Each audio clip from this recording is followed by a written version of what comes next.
All right, so I'm assuming we are live, and I'm just going to get started. So, a very warm welcome, a good evening to all of you. And in today's session, we are going to be dealing with some common mistakes if you've been starting your prep on the GMAT, and if verbal has been slightly tricky for you, and you think that how come I'm not able to apply the rules so easily on sentence correction, or I'm not able to find the logic, or reading a passage is very dense. What I try to do is today, in the next 90 minutes, I promise you that by the end of the session, you will walk away with a lot of insights about GMAT verbal, and specifically targeting what are those common errors that you should be avoiding on the GMAT, right? Are you able to hear me now? Is it just wanted to make sure? Is it clear? Um, so in terms of, let me just try to switch off crisp as well. So in terms of, a quick introduction, why am I saying whatever I'm saying? Well, the thing is, I've been teaching GMAT for close to, uh, more than 20 years now. And in terms of my experience, I've taught GMAT to over 30,000 students. I've trained them, in various ways. Earlier, it was in a classroom setting. If you were in Bangalore, you probably would have attended a class. But today, I teach online, reach out to a lot more students. And it's not just on the GMAT part, but I also help them in their MBA application bit. So we work with candidates to kind of tell their story in a very effective way. So I hear a lot of students come and say that, one, I need a high GMAT score if I'm going to be looking at a top school, especially if I come from, let's say, India, which is a demographically disadvantaged, segment. How do I effectively tell my story? How do I differentiate myself?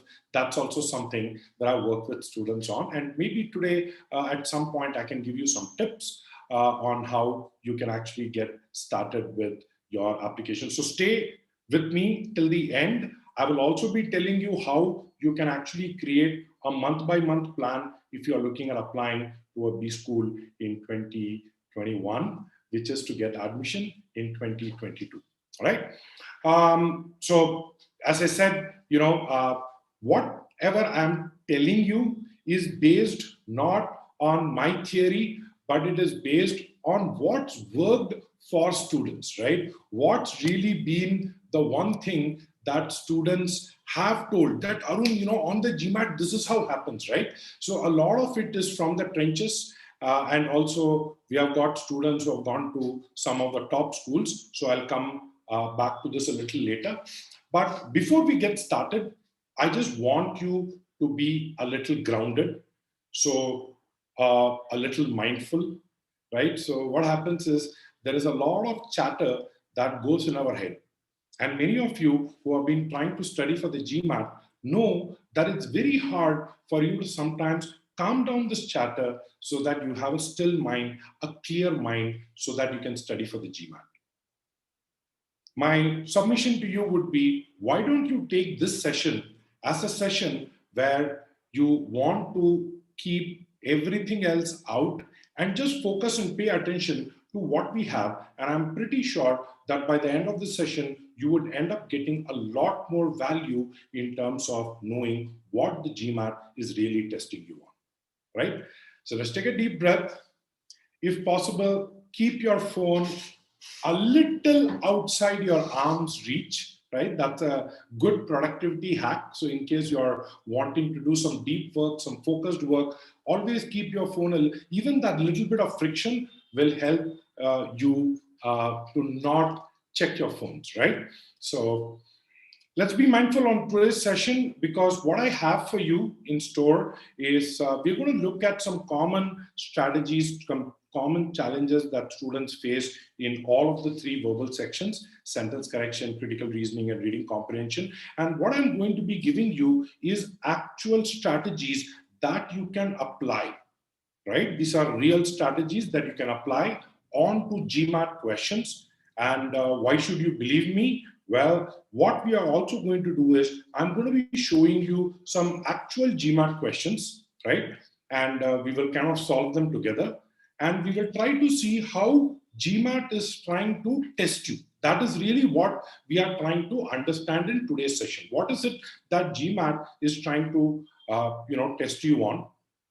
And just generally on the chat window, you can let me know where in the GMAT prep you are in, right? Have you just started? Have you started, but some way in middle, okay? Or are you one of those people who have already booked the GMAT date? Or you are someone who's a retaker who's trying to improve their GMAT score? You can type in 1, 2, 3, 4, depending on your prep stage, right? But what is important is what I'm going to tell you today. Here's the interesting thing. Whatever I'm going to tell you today would be applicable to people in all of these 4 stages. So if you are in one of these 4 stages, then you have come to the right place, because I'm going to be telling you something that is applicable across all prep stages. Now, let's look at the first topic, that is sentence correction, right? Now, one common fallacy, and if you were to ask me, if I were to give you one piece of advice, right, on sentence correction, what is that advice, right? So remember that sentence correction tests you on both grammar and logic.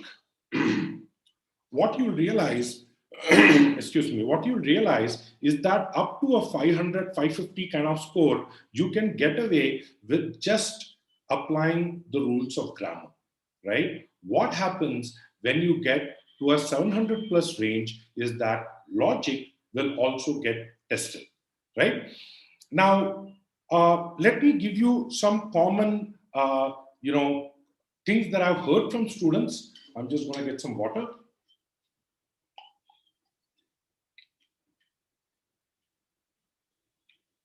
So, and tell me if any of these problem statements resonate with you. Because as I said, whatever I'm telling you is based on students we have seen every year, right? You think your problems are unique, but no, the problems are not unique. These are common problems. And we have figured out a solution, correct? The idea is you don't need to break your head, correct? For example, one thing that I've had students, as I told you, that, that ones that test you on logic are very tough. Here is the thing.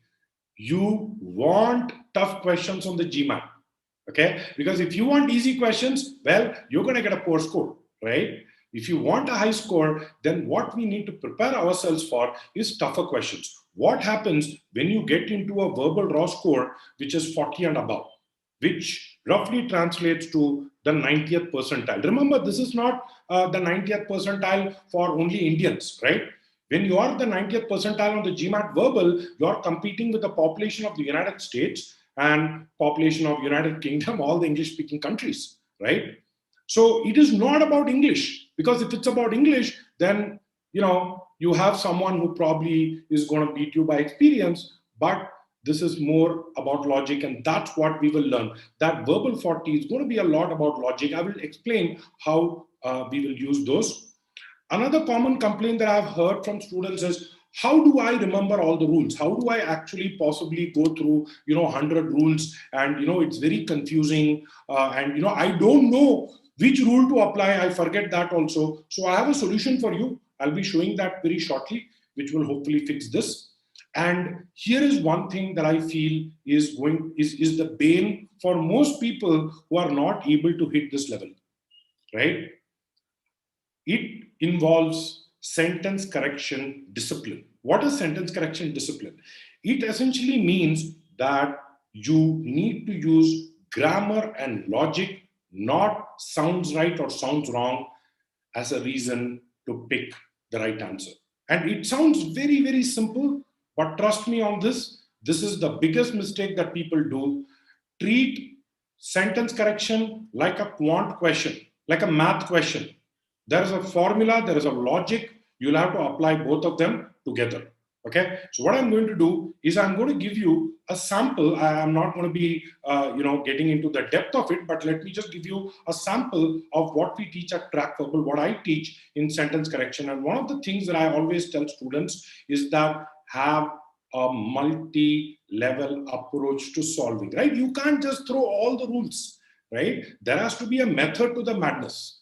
So the first thing is understand what is the intended meaning behind the sentence that is given to me. And this sounds easy, but trust me, on tougher GMAT questions, this will be the difference between people who get it right and people who make the mistake, right? And what you also do is check for the sentence structure. This is one area that I've seen students not pay attention, but there are rules like run-on sentences, sentence fragments, a lot of structural issues that you need to be aware of. You need to be able to read a sentence, because eventually, remember, the task given to you is sentence correction. For that, you need to understand what is a sentence, right? Independent clauses, dependent clauses, how you have compound sentence, complex sentence. This is some amount of grammar that you would need to know, correct? And then you have your big rules. Okay, these are the big rules. You have modifiers, you have subject verb, very clear-cut rules. Logic will be able to help you, but to a large extent, these are things that you typically don't need to. The rules are fairly standard. I'm going to put a few rules as slightly below the top level rules. And the reason I'm putting them at the second level is because, on the GMAT, what's been our observation is that these are rules that are a little hard to apply. Okay. And then once you are kind of gone till level 1, level 2, pretty much 80% of all GMAT questions you should be able to solve at this point. In case you want to get, let's accept you have to guess intelligently. So that's another thing that you need to learn on the GMAT. This is one thing that we teach, which is when to guess, right? See, at the end of 3 minutes, if you blindly mark an answer choice, that is not called guessing. That is called giving up, right? Because you gave up, you have 3 minutes over, I have to mark something. No, guessing is when you are in control. You can guess at the end of 30 seconds also, right? You have to be very smart about guessing. But if you're guessing, what are the things that we could use? We could use concision, we could use idioms. I do not use idioms as my first level of elimination. And there is a reason for it. Especially if you are a non-native English speaker, idioms, unless and until it's a hard and fast idiom, I would be very, very of using it. I would try to use some of the bigger rules. And if nothing else works, sure. Okay. At some point, you need to learn to commit. This is another mistake that students do. And I don't know how many of you have faced it already. How many of you think you spend way too much time? Let me know in the chat of the yes. You spend way too much time between the last two answer options. Right? The last two answer options, there is a couple of words and, I'm just going through it in my head and, you need to learn when to guess. That's a very, very important thing, which is at some point, if nothing else is going to work, mark and move on, right? On the GMAT, remember, time is of paramount importance.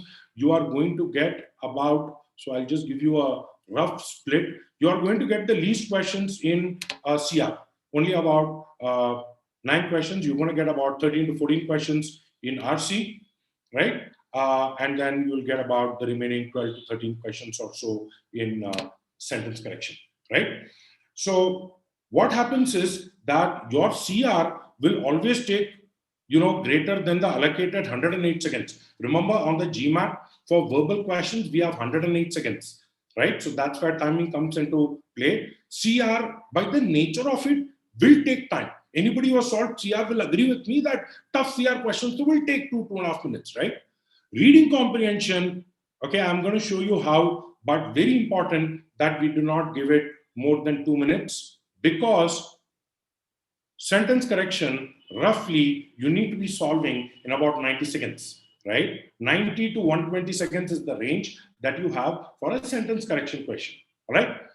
With that, what I'm going to do is I'm going to get into the first rule. I've already mentioned this earlier, but what I'm going to do is I'm going to give you a question, right? And I'm going to then give you like a minute, right, for you to kind of go through it. You should be able to solve it in about a minute.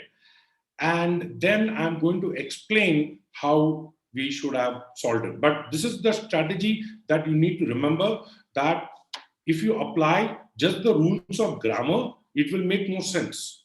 But if you apply logic, the rules of grammar will follow. Correct? So don't drive it by grammar, drive it by logic. All right. So take the next question, and I'm going to give you just about 60 seconds to solve this. Let me know the answer in the chat window.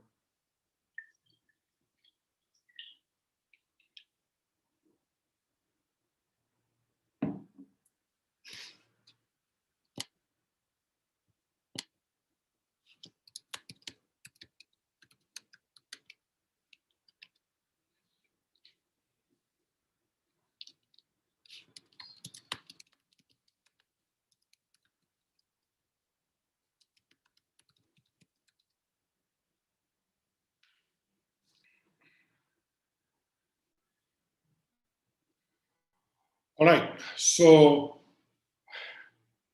you just had 2 words or 3 words underlined, correct? Wasn't a lot for you to process. How many of you are trying to think, is the word former required or not? Yeah. At this point, logic cannot, grammar cannot help you, right? It is going to be about logic. But before that, let us just analyze. So what we have over here is as something, right? Now you have our main clause, the main thing, which is Joan Filkil attended more than 400 meetings and reviewed more than 700 rezoning applications, right? Now, what will happen is that you're possibly, I see most of the answer options, you're between answer option A or E, okay? So the question really is whether the word former is required or not, okay? Now, what we need to understand over here is what is the role that is played by this modifier? As what? As in the capacity. Now, think about it. If I were to, say, as a captain, Messi has scored, since he's still playing, has scored, I don't know, 800 goals. You know, he has, any sports fans can tell me, but I'm just giving an example, right? Now, think about it. Will I say as a former captain? As a former captain, he did not score 800. As a captain, when in the past, that's okay.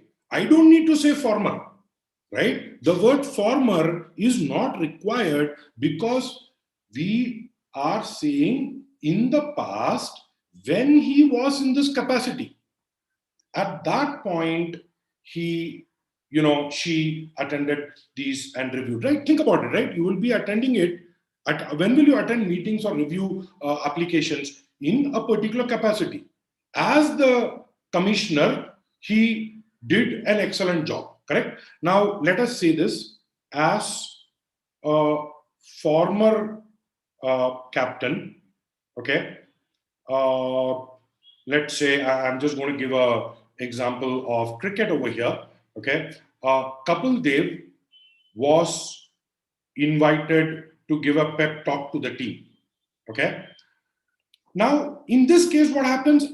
As former is correct, right? Here it is wrong. Here it's okay. Why? Because in what capacity was he called? He was called as a former captain. Because if he's a captain, then he will be flying along with the team, correct? He will not be invited to give a pep talk. Now you see the logic. How former, the requirement for former or not having that former can make a difference in the meaning. Now I'll give you a question which is not going to be tested on the GMAT, okay? This will not be tested on the GMAT. Let us say there are 2 answer options, as a captain and as the former captain, correct? And I'm going to end both of them with he received VIP passes for the match. This will never be tested on the GMAT. The reason it will not be tested is both logically, both of them are correct. As a captain also, if Dhoni, for example, goes, he will be getting a ticket, right? VIP ticket. So that's why this is not tested. So all the answer options that have former are therefore wrong. Correct? Leaves us with two answer options, D and D, and this is where sentence structure, what I told you, comes into play, which is when we say she was, we basically have an independent clause, and then you have another independent clause. This is two independent clauses connected by a comma. It is called a run-on sentence. When we learn grammar, you'll be learning all of these, correct? But if you use logic, this is a question that you should be able to get in under 90 seconds. I hope you would agree with that. Let me get to a second thing, right? This is another thing that I've heard from students that, Arun, I see a rule, but then I see a question in the OG where the rule doesn't stand or the rule is violated, correct?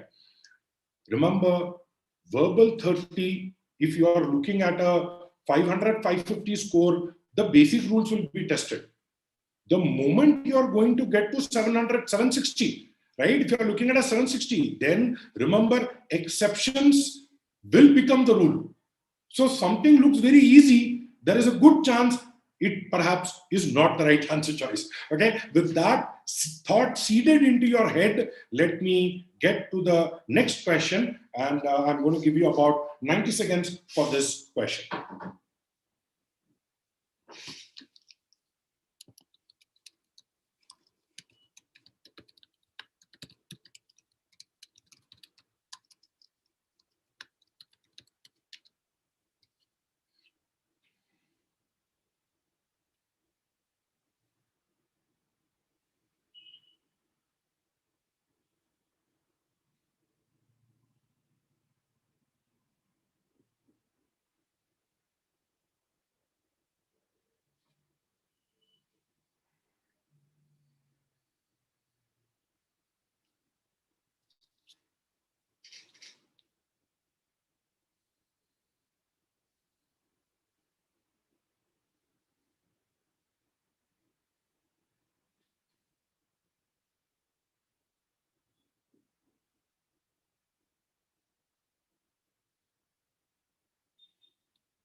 Last 30 seconds.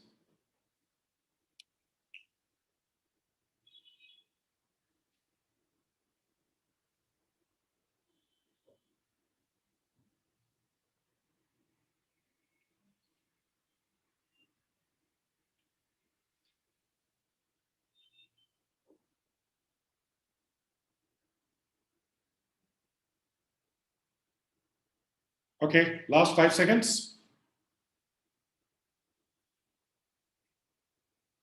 And okay, so let's look at it. First of all, you saw this, right? First of all, the sentence itself is very long, right? The sentence itself is very long, and you need to understand the structure. So let's zoom out. Not only did something, okay, do something good. Can I say this is a positive? Progressive clearings create farmlands and comparatively cheap houses, but it also, now we have something negative, correct? Soil quality depletion and turned whole areas into deserts, right? Now, what's important over here is that we tend to get sucked. How many of you were tempted when you saw not only but also, and you ended up, let's say, eliminating answer option C and answer option D because it did not contain the word not only, okay? Because if you did, you fell into a trap. And I'll tell you what that trap is, right? When we say not only but also, think about it. This expression is used when you have either two positive qualities. He was not only rich but also very charming, right? Or two negative qualities. He was not only very evil but also very ugly, right? We will not say he was very charming but also very ugly, right? I mean, it just kind of, so you'll have two positives or two negatives. That's the logic that we need to use. You cannot have not only, but also in this structure. What you require, right here also there is a not only. What you require is a structure that has just but also. Why? Because if I were to say going to the movies or going to the mall these days is not only is not only I'm going to use the but also structure is very refreshing. Now I want to introduce a negative. What would I say? It is interesting, but also very risky. Now I'm giving you a negative over here. And that's what we use to eliminate and get down to C and D. So these are the small things that we need to be aware of. And which is why, if you remember, I told use idioms in the end, right? That was the third level, if you remember, in the structure. Now, let me look at some big rules and let us look at the structure outside. It says caused and turned, correct? When you have caused and turned, what is parallel to it? You need the word created and gave, right? In fact, structurally speaking, answer option C, this is a present participle, so there is really no verb. It's a sentence fragment. Once more, sentence structure coming to your rescue. So C for Charlie goes off, leaves us with D for Delta. All right. So I hope you're getting this idea of how we need to be very cognizant of the kind of things that are getting tested at a higher level. Just one point I wanted to make out. I'm not going to. We may not have the time to explain it over here, but pronoun ambiguity, correct, is one of those things that we need to use in our second level, because otherwise, it could be possible that some of you may have eliminated the right answer choice D because it contained the word it, right? That's why I wanted to give you a word of caution.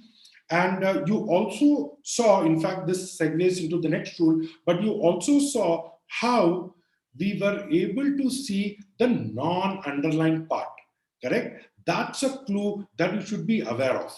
That if you saw this, caused and turned, you know that there is something that is parallel to it. Correct? This comes under the concept of parallelism, but the strategy here is please read the non-underlined part. That could be clues hiding here. I'm going to give you the next question. If you're smart about it, you should be able to solve it in about 60 seconds.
All right, so that's the time that we have for this question. So let's go on and try to solve this. So very simple. So you read it. The United States minted about 857 million silver-colored Susan B. Anthony dollars between 1979 and 1981. This is my main clause.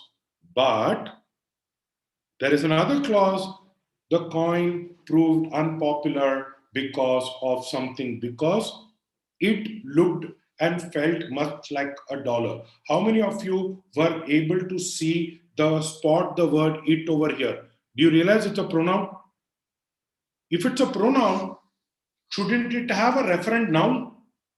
What is the referent noun for pronoun? What should it be? It should be the coin. Correct? The coin. Is there a the coin in B? Nope. In C? Nope. In D? Nope. In E? Nope. Right answer choice A for alpha. You can get it in under 45 seconds if you know how to read the question carefully and how to look for clues. All right. So just try to think. I know a lot of you are perhaps feeling that, man, I wasn't expecting it, right? And you're probably rereading it, but just go back and look at it. There is a clear it over here. All right.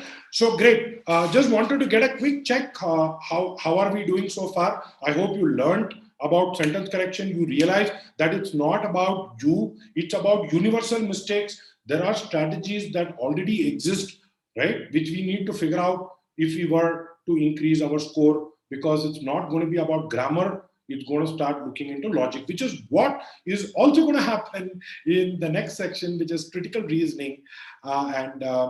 Again, what are the challenges that I've heard from students, right? It takes a long time. It takes a long time sometimes for me to read the stimulus and make sense out of it. It takes time for me to understand and process what each of the answer option is telling me. And I hear you, right? I understand, right? CR is like that, right? And we have 9 questions. And to be honest, if you're able to do 6, 7 of them really well, okay, even if the last 1, 2, even if we get to a high GMAT score, right, 1 or 2 mistakes are okay, correct? But if you're able to do that, you are guaranteed a great GMAT score. Don't worry about even if it takes a little longer. And I've had students come to me, and I don't know if you have felt this way. They say, Arun, it's very weird, but in critical reasoning, either like multiple answer options look right, okay, or I eliminate all the 5 answer options. Has it ever happened to you?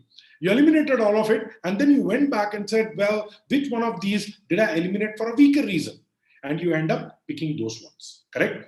Or you have 2 answer options and both of them look right, correct? And you don't know how to make your mind. And here is a very quick tip that I have for you. If you are thinking that, Arun, I'm always caught between the last 2 answer options and I invariably get them wrong. Do you feel that way? That invariably, when I'm between the last 2 answer options, I always get it wrong. Okay, I'm going to give you a very quick solution for it. Let's say that you are between answer option B for Bravo and E for Echo, and you have to pick one answer option. Okay, quickly think in your mind, what do you want to pick? Okay, whatever your thought, let's say you thought Bravo, pick Echo. Or if you have thought Echo, pick Bravo. All right, that's simple, right? I mean, your problem is fixed. But you realize that it is not so. It is Murphy's law. Every time you're between 2 answer options, what's really happening in your brain is that the ones that you get it right, the ones that you get correct, you don't remember that you are actually stuck between 2 answer options. Whereas the ones that you got wrong, you always feel that pinch, you always feel that pain. No, thoda, you feel I spent like 2.5 minutes on this question, and I thought I should have gotten it right. That feeling of, that's what we tend to remember. Okay, but I'll be telling you what are the ways by which we will have a strong way to eliminate. Okay, I'm going to teach you some strategy on elimination over here, and this is one thing which is going to plague you from now till the time you take the GMAT, which is, what should I consider inside the scope, outside the scope? Sometimes there are these things where I don't know, right? Should I consider this? Because if I look at the explanations given to me in OG, it's kind of bamboozling, right? How did he make up this logic? There is one OG question, I think some of you might have seen, which talks about bamboo as a construction material. And it goes on to say that it's a great material for construction, better than steel and all that, concrete. But it is not used, okay, in areas where land prices are very high. Okay, bamboo is not used in areas where land prices are very high. The correct answer option over there says bamboo is a poor construction material for high rises. What is GMAT expecting you to know? GMAT is saying, hey, this person is able to apply this logic where land prices are high. Think of anything, think of Manhattan, right? You're not going to have a bungalow in Manhattan, you're going to have a high rise, right? So that's the logic behind why that is the right answer choice. So if you start appreciating, right, what GMAT, because see, eventually if you are applying to a top business school, what is GMAT really looking at? GMAT is looking at your skills, right? These are skills that you're learning. Okay.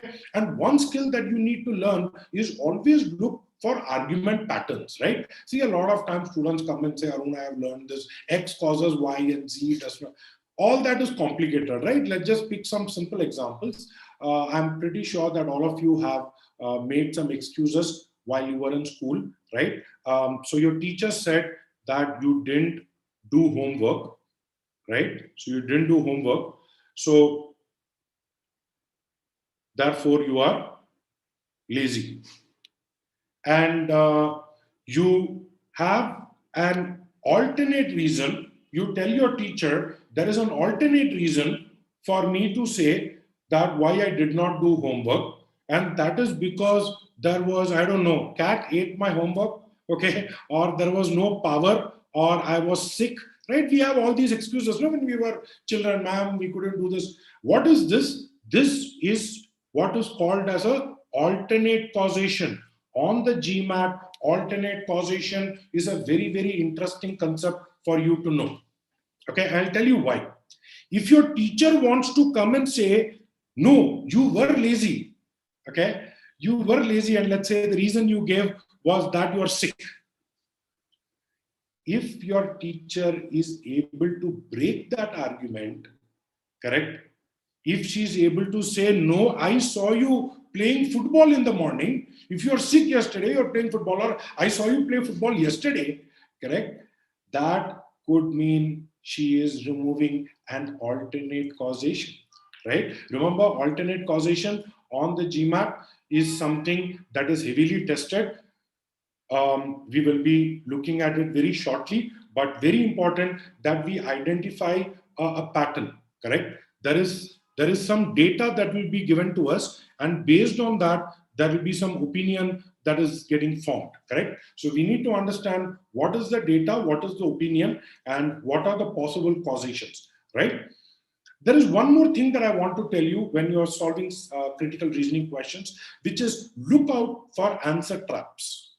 One example of an answer trap is called the comparison trap, right? So we have about multiple patterns that we actually teach in the Crackable course. So I'm just going to give you one of them, which is the comparison pattern. So what happens in the comparison is GMAT will try to tell you to compare it with something else. And there will be some flaw in this comparison. Okay, so that's what we need to kind of keep in mind. Let's get into a question, and this time around, since it's critical reasoning, I'm going to be a little bit more liberal, and I'm going to give you 2.5 minutes to solve this question.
By the way, 108 seconds over on the GMAT.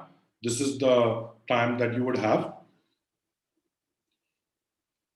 to solve this question.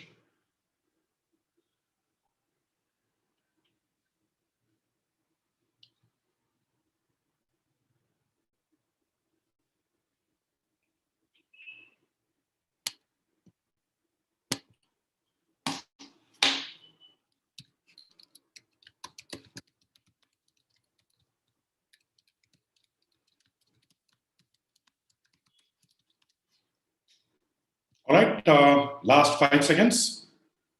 In your mind, you can also, think of an answer, right? So very quickly, very important, all CR questions important for us to follow a process. First, read the question. It's an assumption question. Go back, read the stimulus. You have a lot of data, and then you have a conclusion, correct? So he says that, look, the platinum found was different, correct? The earlier expeditions to the later ones, the platinum content was different. What is the conclusion? Methods were inaccurate, right? So he's saying that because the platinum content was different, the methods were inaccurate. Now, let's look at the answer options. The platinum content is much lower today than it was in the 17th century. Think about it. Are you giving me an alternate reason why the platinum content is? If you are giving me an alternate reason why platinum content is different, then you are breaking this argument. An assumption should always build an argument, not break an argument. It should build an argument, correct? All right. Answer option B, the two mining expedition did not mine the same part. They mined some other part. Again, what are you doing? Giving a possible reason why the platinum content was different, correct? So cannot be A, cannot be B. Were you, be honest, were you confused with C for Charlie? Okay, and I'm going to get to C for Charlie in a quick minute, but let me look at D. Did not have soil samples for any other New Zealand. They said that they found it in these islands, right? What do I know about other islands? I don't know, right? So these are all answer options. Most of you would have been able to eliminate. Now, what did I tell you? Be careful whenever we are trying to draw a comparison. Look at answer option C. The methods used, blah, blah, blah, blah, were different from those used. How many of you interpreted this different as worse? Did you interpret it as worse? It could have been better also, no? Think about it, right? Different means what? Better or worse, it could mean either. And that is what makes the comparison wrong. Answer option C for Charlie goes off because there is an inaccurate comparison. It's different. We don't know why it is different, how it is different. Right answer choice E for Echo actually says, it's actually the opposite of it.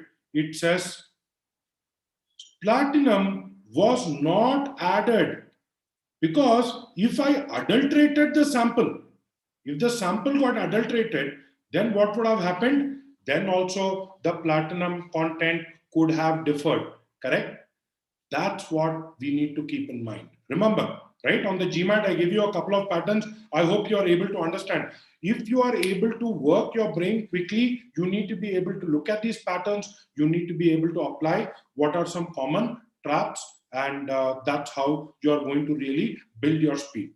Let me quickly give you one more strategy, and this is something that I've heard a lot of people struggle with as well, which is what kind of real world knowledge do I bring to the question? Okay. Here is my take. You are applying to Harvard Business School, right? So GMAT is expecting that you bring some commonsensical knowledge onto the question. Okay. This is commonsensical knowledge that is a universal truth. Something that anyone who's on planet Earth would agree, right? Those are the kind of things that you can bring into the question. You can't bring in general knowledge into the question, right? With that, let me give you the next question. Again, I'm going to give you 2 minutes for this. Please let me know the right answer choice in the chat window.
Last 30 seconds.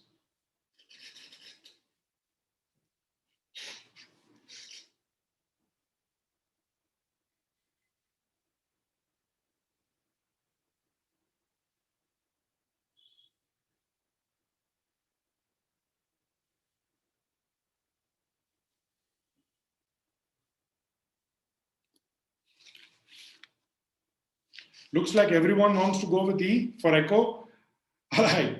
So and we also have a couple of Ds. So let's see how we look at it. So first of all, which of the following, if true, okay, we have to assume that whatever is given to us is true, best explains why sleep deprivation is not used to treat depression.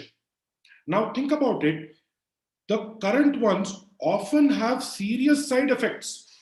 Despite the fact that conventional treatment have serious side effect, we do not treat it with sleep deprivation. Why? Correct?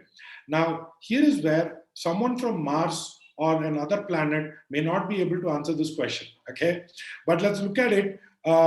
Answer option A is not giving me a reason. It is just saying that missing a night's sleep induces a sense of you. It seems to be a good thing. Yeah, sure. If it's going to be euphoric, then why don't you use it for more patients?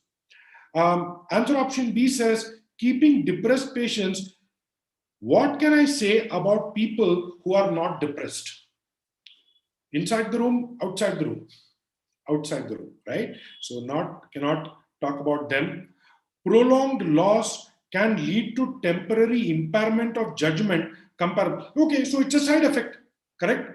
But then even the current ones have serious side effects. Electric shock, right? You are recommending electric shock, but not sleep deprivation. This seems to be a very, okay kind of side effect, right? But what is something bigger?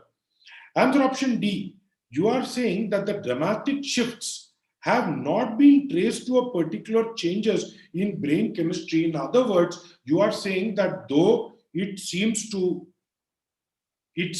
work, we are not able to scientifically prove. It's not a drug, it's not anything you would recommend, no. You don't need to prove it. There are many treatments where the exact nature of the human brain is not known. But doctors know that if this treatment, the patient responds. So we don't need to necessarily do this.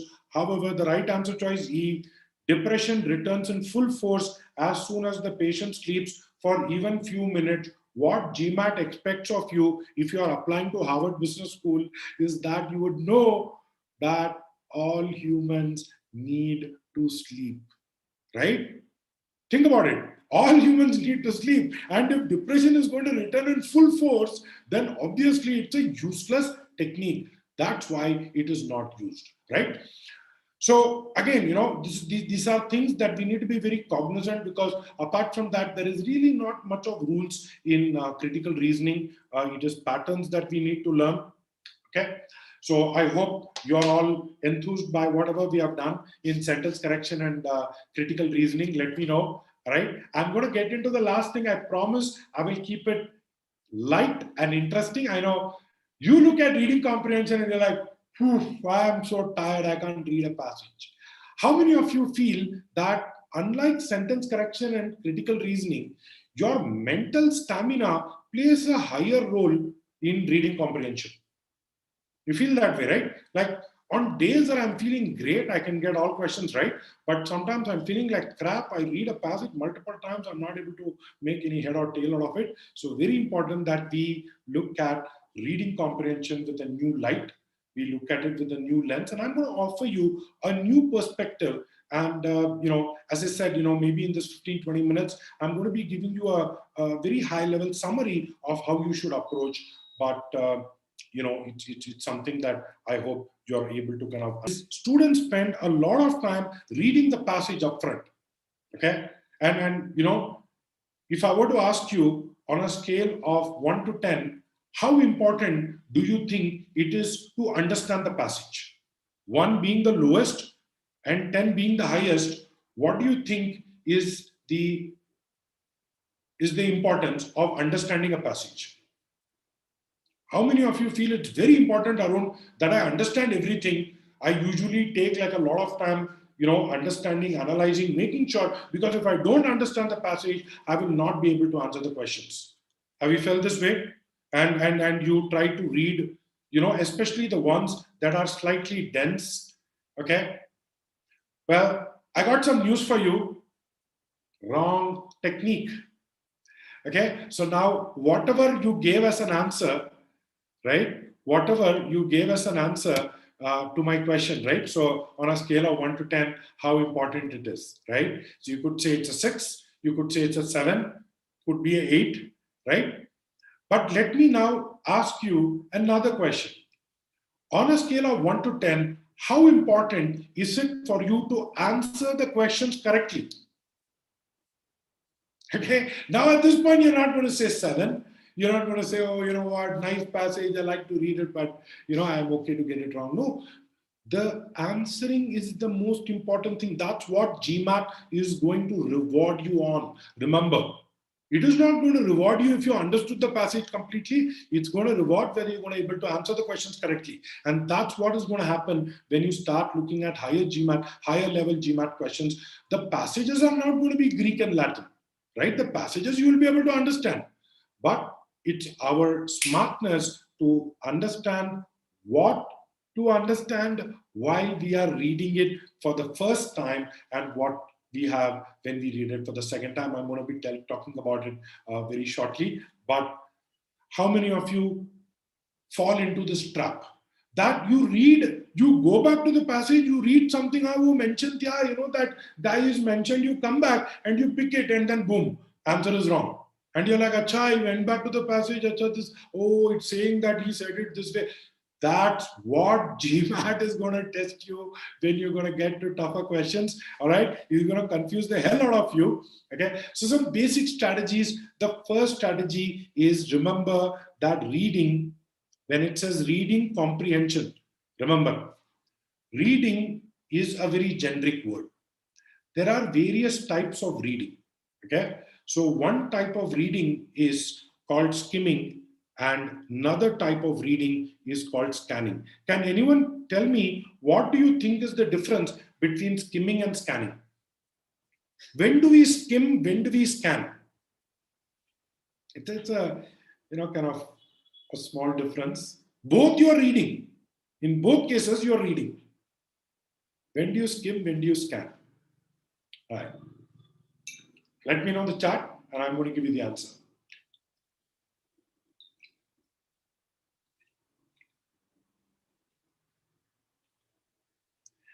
All right. Great. So you guys are thinking in the right direction. Skimming is when I do not know what to expect. In the morning, when I get the newspaper and I have 5 minutes to read it, quickly, what will I do? I will skim. I will skim, I will just get the essentials and I'll get it out of the way.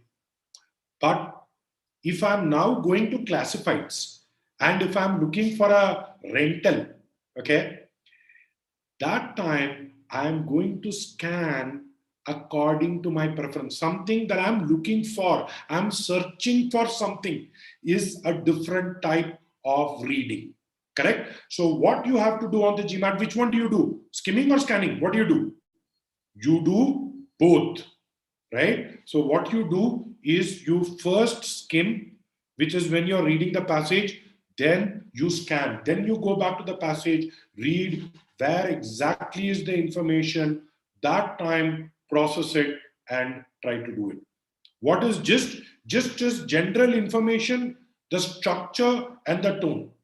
When you are skimming, when you are reading it for the first time, think of yourself as a bird circling the field. You just want to see where things are.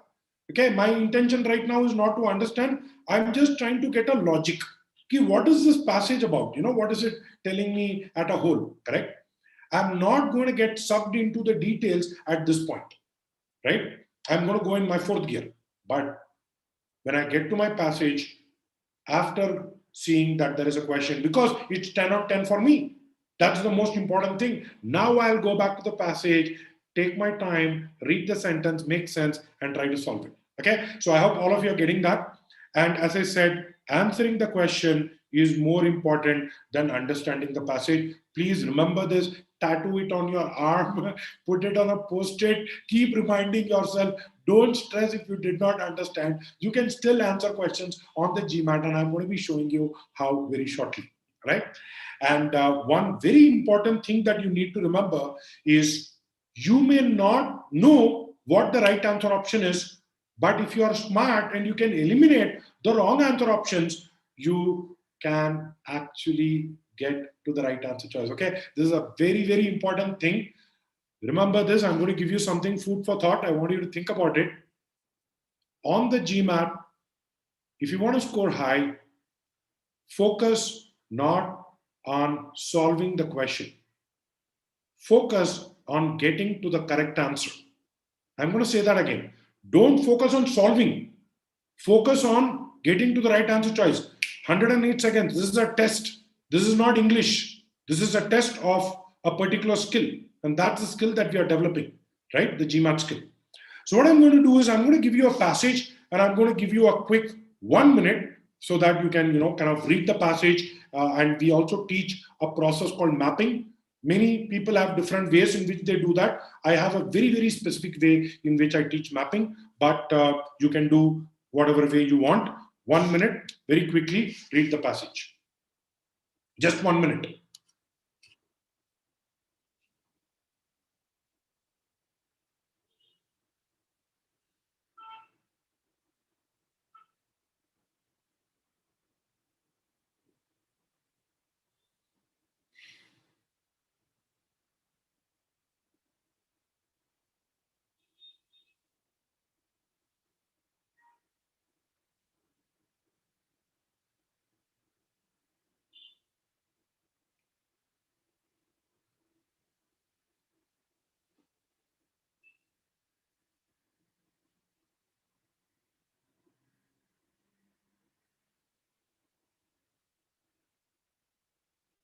Last 10 seconds. Let's quickly finish it up.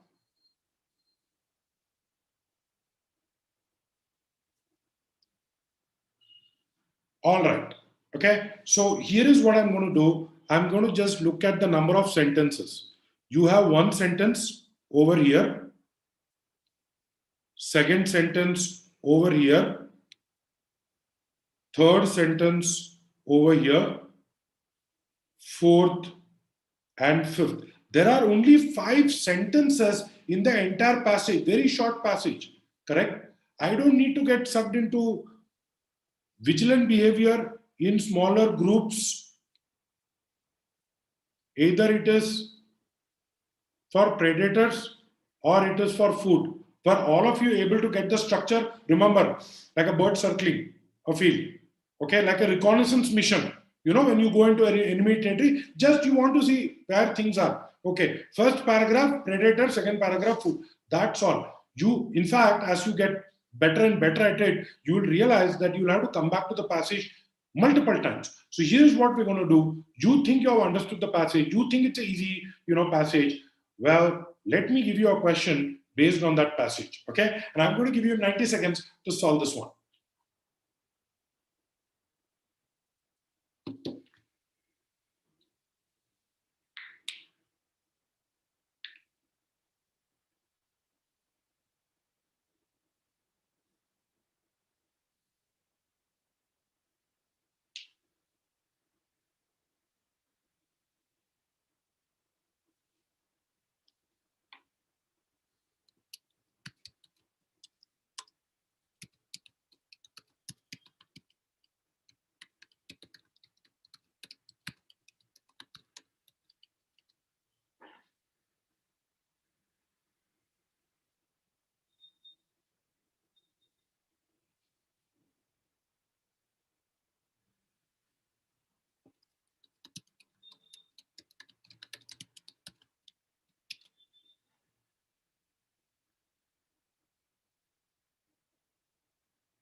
Okay, minute over.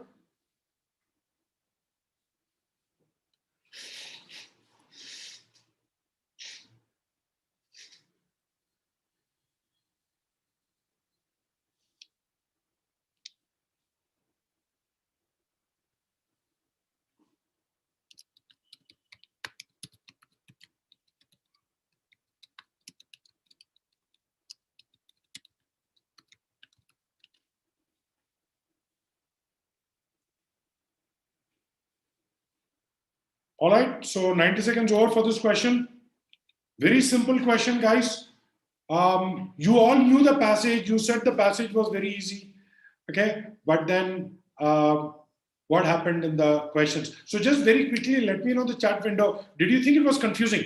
How many of you got confused reading the question? What do you want me to do? Yeah. So though the passage was easy, we understood the passage, but sometimes. So let's look at it. First is try to understand what kind of question is being asked. It's an inference question. Inference question means it is something that is derived from something that is given to me in the passage. Where is it given to me in the passage? Vigilant behavior directed at predators. Where is this answer? First or second sentence? First sentence or second sentence? It is in the second sentence. Now what do? I have to go back and I have to read this carefully, try to understand what is being said over here. Now what I'm going to do is I'm going to give you a tip. Let us assume, and has it happened to some of you that you say, Arun, even after reading it, sometimes my brain goes a little blank and I'm not able to understand. Can I solve this in two ways? Okay. One, I will solve by using the logic of why the answer is so. But what I'm also going to show you is another way by which, even if you did not understand, okay, so you went back, you read this, and you still did not understand, there is still a way to solve it. Let us just look at it. Now, inference means it has to be something within what we can talk about, right? Something that is given to us in the passage. Let's look at the answer options, right? The question is saying the tendency of animals to be more vigilant in smaller groups than larger groups. So this tendency to be vigilant, correct?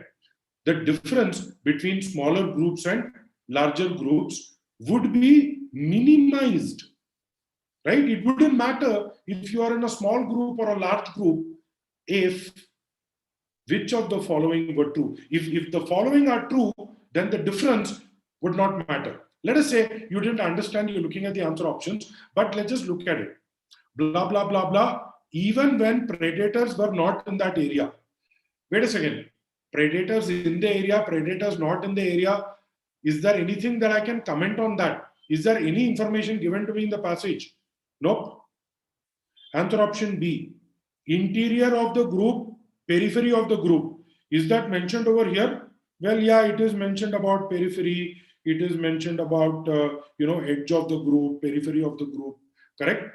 It is mentioned. So hold on to B. C, animals on the periphery tended to be less capable of defending themselves. We know only about vigilant behavior. We do not know about animals' tendency to or capability to defend themselves. That is not within the scope. Answer option D says they have distinctive marks. So the predator is going to come and identify the mark. All of this is stuff I cannot bring from outside. Has to be within the scope of what is given to me. Answer option E says animals on the periphery of the group tend to smoke and drink too much, and therefore they have shorter lifespans. Maybe, but it's not related to what we have in the passage. So answer option E goes off. The only answer option left out is B. That is being smart. Okay. On the GMAT, you also need to remember that I have limited mental energy. What did I tell you about reading comprehension? A lot of it is going to be about your ability to conserve your mental energy. By skimming, we are doing that. We are conserving mental energy. By trying to eliminate, instead of processing everything, we are trying to conserve energy. But let me just go ahead and explain. Mathematically speaking, what he's basically saying is that if you are in the edge of a group, right? So think about it: 1, 2, 3, 4, 5, 6. What is the probability you will be in the edge of a group if you are in a smaller group? 5 by 6.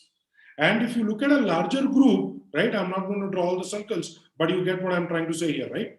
If you look at a larger group, your probability will definitely be less than 5 by 6. But what he's saying is the risk was the same whether they were in the interior or in its periphery, correct? In that case, it doesn't matter whether you are in a small group or you're in a larger group, right?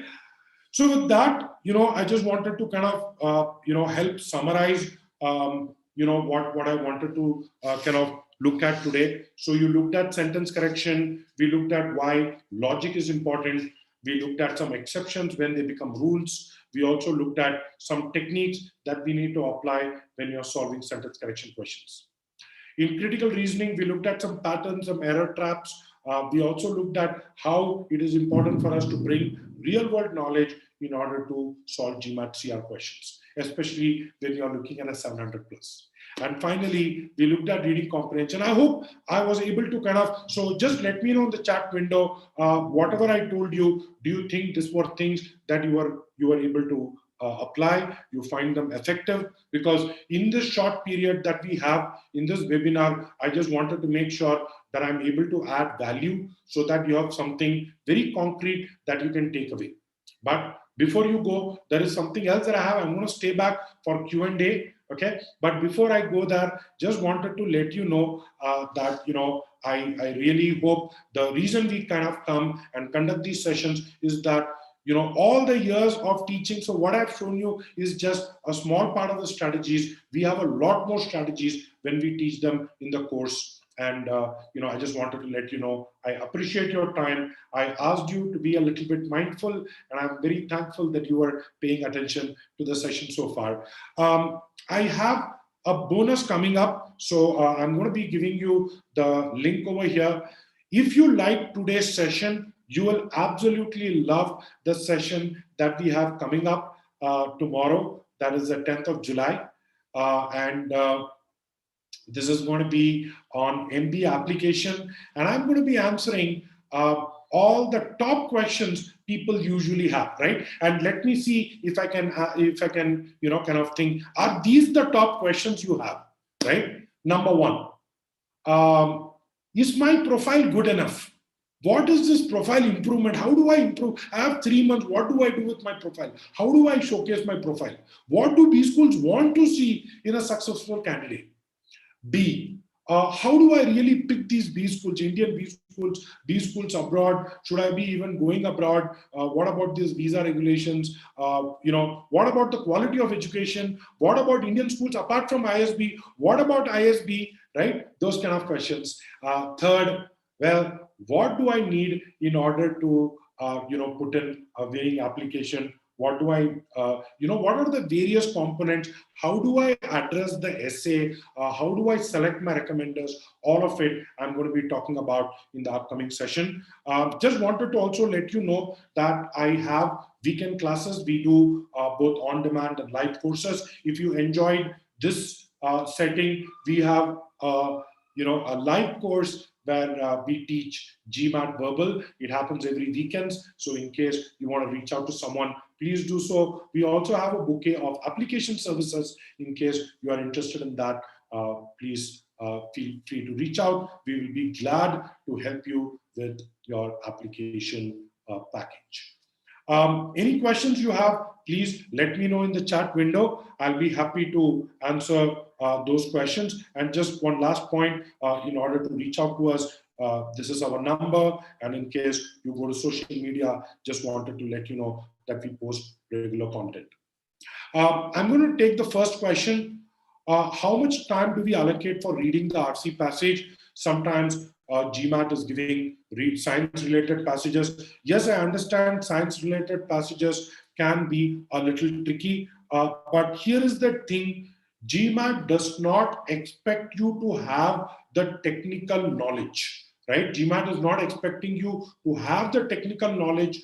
So it is something that is taken by someone with an arts background, with a commerce background, correct? So GMAT is not going to be partial, right? So GMAT is a very scientific test. So it will not give advantage to people who have a certain background. So what you're going to do is generally for reading comprehension, right? So the strategy that we teach, we basically say that you need to keep about 6 to 8 minutes, where about 2 minutes are spent,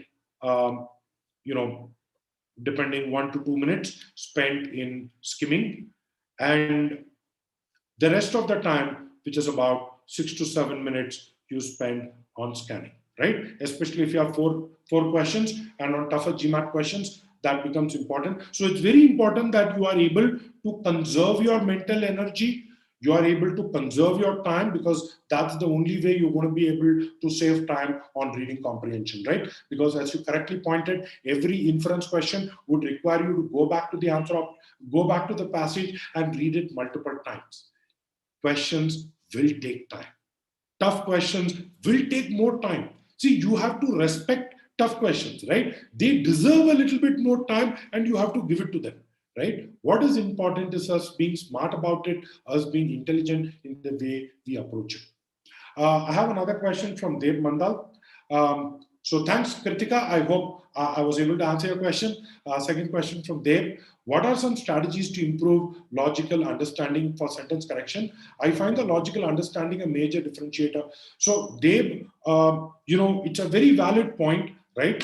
Let me give you an example, right? Helen's aunt suffered. Now I'm going to give you two options, A and B. A second fatal heart attack, or a second and fatal heart attack. What do you think it is going to be? Do I require an extra and over here or not? That is really the question. So what do you think, A or B?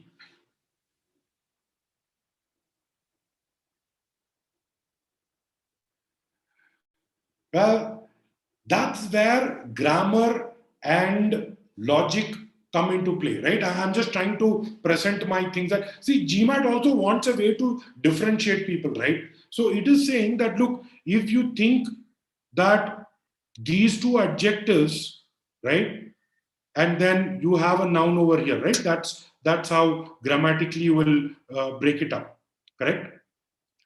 But here is the trick over here.